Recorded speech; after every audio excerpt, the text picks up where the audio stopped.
Hey, what's going on, everybody? Welcome back to the channel. Today we are going to do day 2 tournament breakdown for the James River. I'm here in my office, here at the property with my assistant, Doppler there, and we're just relaxing. Again, it's a hot day. The reason I'm out here on the hill, other than the fact that it's beautiful and serene out here, is because I don't have internet yet. So this is the best place for me to get reception to download or upload these videos onto YouTube. But anyways, it's a perfect spot to do these tournament breakdowns.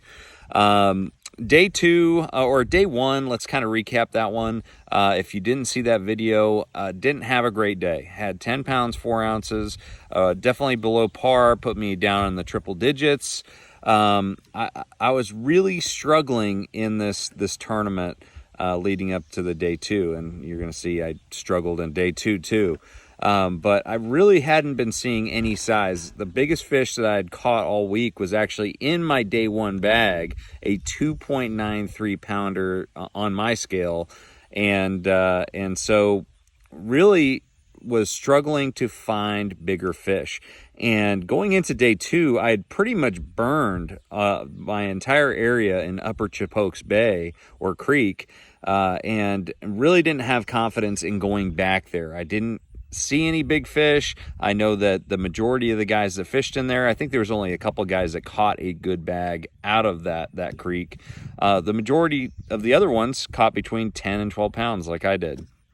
And so I didn't want to go back there. The biggest struggle I had was, where did I want to go? Where did I feel like I had the best opportunity to catch like a 18-pound bag and get back in the running? And really it came down to Chickahominy, man.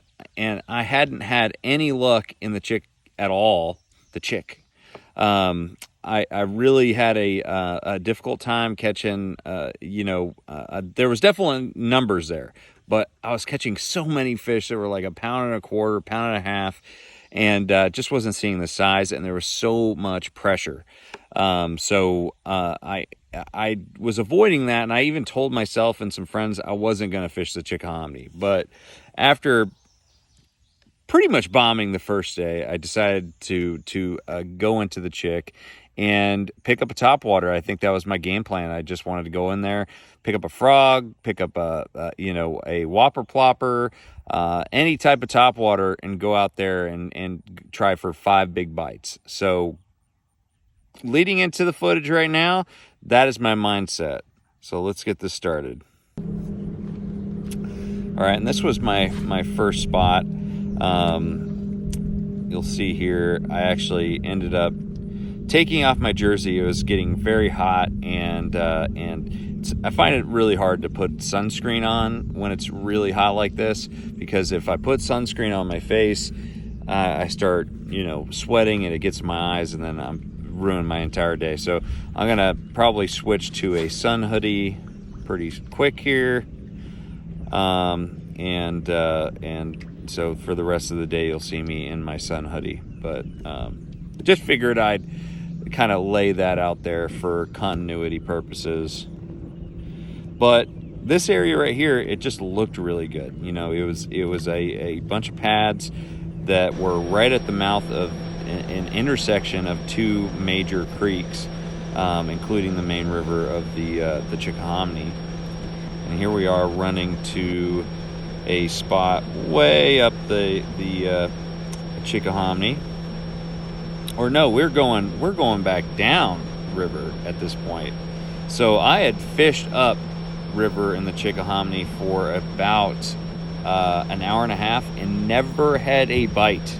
Okay, so I'm feeling pretty worried at this point, because the Chickahominy you should be getting bites like crazy. And of course the first day it was pretty much scorched earth from the guys that fished there the day prior. I knew that, but I figured I'd at least be getting some bites. So I had already made the run all the way up the Chickahominy to the spillway and started working my way down, and I was doing so poorly there that I was just like, man, I need to get some fish in the boat. So I ran down to this one creek. I knew that I can come in here and catch some fish on a chatterbait. If you watch the day one footage, you saw me throwing a chatterbait. Same exact pattern. It seemed like anywhere I went with the right ingredients, which you essentially had to have a creek that had, you know, a little shoulder flat that had some emergent grass on it, and then dropped right down into the main creek channel. And so here we are. I'm already pretty frustrated I'm having to make this move, because I knew that by doing this I'm only going to be catching small fish, but I needed a limit at this point. So picked up that white and chartreuse 1/2 ounce jackhammer chatterbait, pearl diesel minnows trailer on there, 17-pound test Seaguar Tatsu, and just started covering water. And here's fish number one. This only took a few minutes.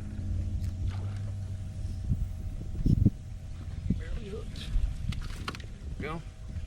There he is. Finally got a keeper in the boat, and it's like 10 o'clock. Well, not quite 10. It's like 9 something. I was so frustrated.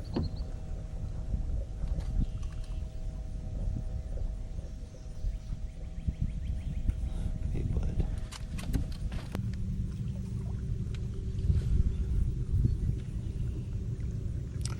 All right, put that one in the box. There we go. Here's number 2. Again, this is happening within just a few minutes. So, you know, this chatterbait pattern that I had is pretty consistent, but they're all consistently small fish, which was unfortunate. I just had a tick crawling on me. Golly, came out of nowhere. That's what you get for living in the country.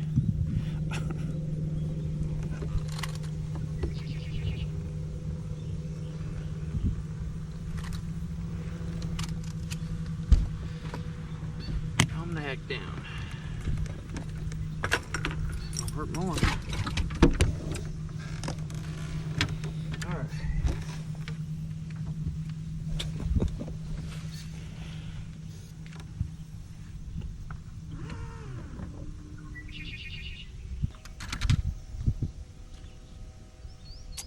All right, so here is a little creek mouth. It's just kind of like a little drain or tiny little creek, whatever you want to call it. Only a foot and a half deep through that Super Spook Junior up there.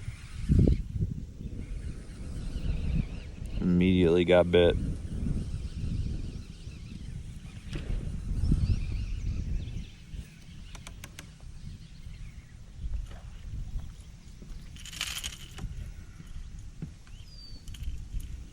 Again, I mean, these aren't even 1.5-pounders. These are like 1.25 pounds. Very, very frustrating that this is what I'm targeting at this point.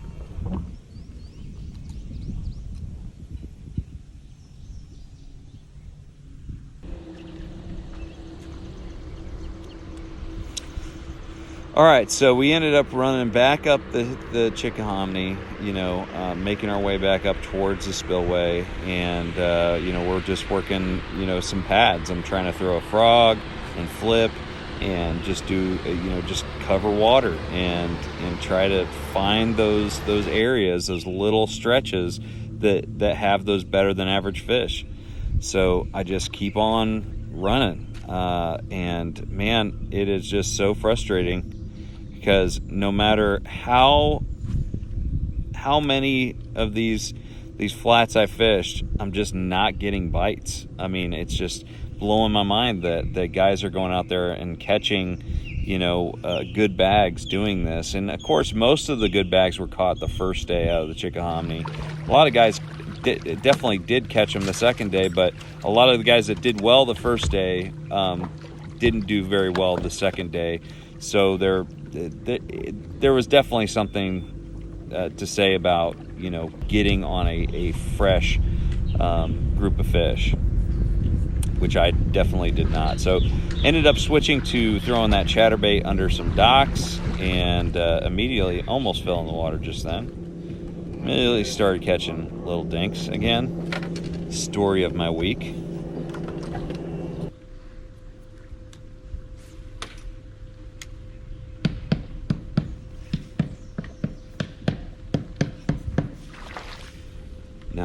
like worried I got ticks crawling on me. All right, another fish. That's number, what? I think that's number 5. Check this next fish out. This is actually pretty cool. I haven't caught a fish this dark in a very, very long time.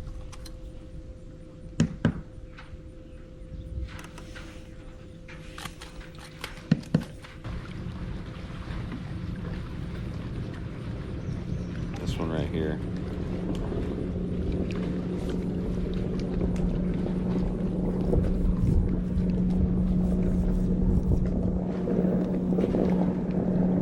Right at the end of that floating dock. Check this guy out. Look how dark he is. Gosh. Almost looks like one of those smallmouth you catch that is just really, really dark, all the way from belly to the dorsal fin. It's just a really dark looking largemouth.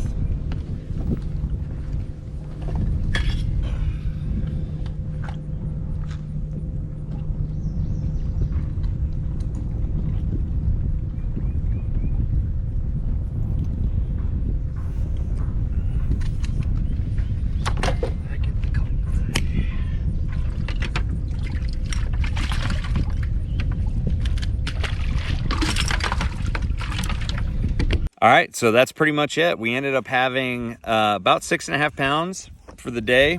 And so that obviously was not a good bag at all. One of the smallest 5 fish limits of this tournament. There was guys that had, 3 and 4 fish that had way more than me.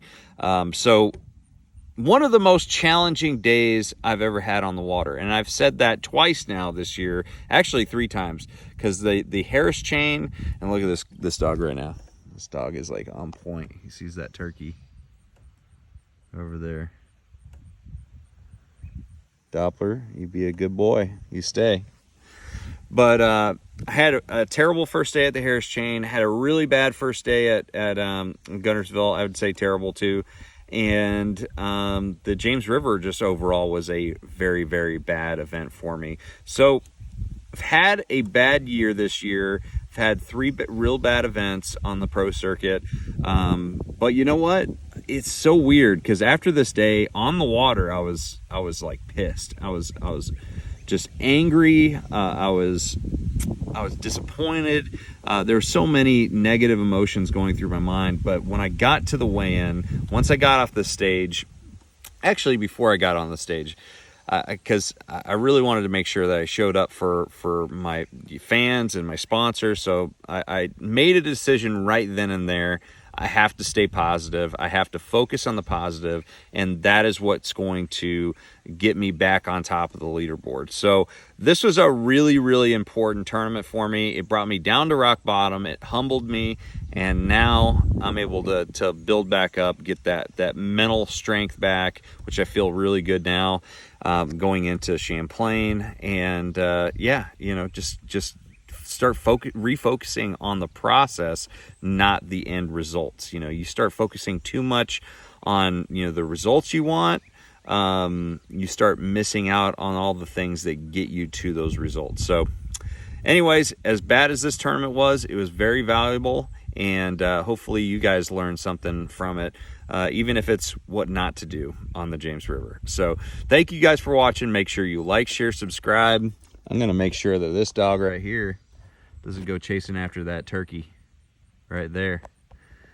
But anyways, guys, thanks again. I'm going to see you out on the water. Take care.